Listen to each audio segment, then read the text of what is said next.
Well, nowadays there are many new areas of investment, especially renewable energy, for example, is something which is blooming all across the country, all across the world, including emerging markets.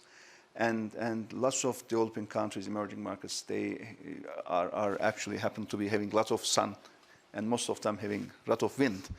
And especially if these projects are made by some support of the governments, like long-term credibility, assistance of the government somehow in some shape, then these also provide a huge new opportunity. So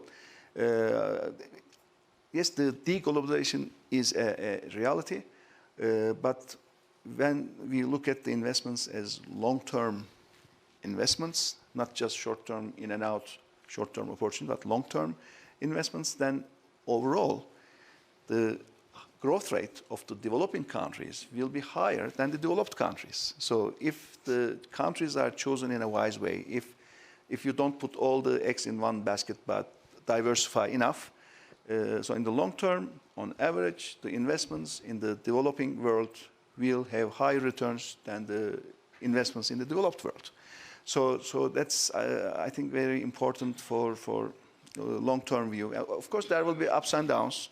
Emerging markets means risks. It means volatility. It means political instability from time to time, and it's in the very nature of it. But then, when you have that long-term vision, it's a win-win outcome.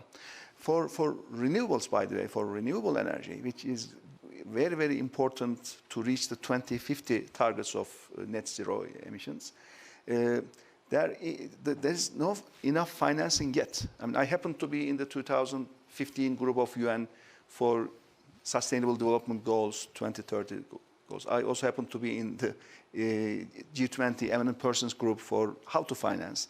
But still, to reach the 2030 goals, the Sustainable Development Goals, the money is not there, and it is underinvested.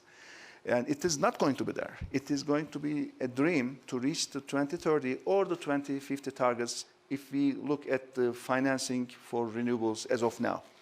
So decarbonization investment is also a very important area, and how to finance it has to go through unorthodox mechanisms. The orthodox mechanisms is not working for financing decarbonization. And here, again, reserve currency issuing central banks should have a role.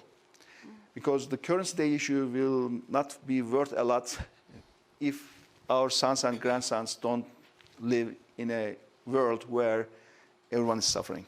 So it's time to use the powers of the central bank in a wise way, in a very targeted way, for financing decarbonization, for financing renewables, but it has to be done in a also globally coordinated way, so it's not misused, because when the central bank opens doors, of course, there will be lots of people demanding any kind of thing, but it should be strictly limited to decarbonization for renewable energy, and those specially opened central bank windows should be directed for financing. Otherwise, 2030 targets, impossible to reach.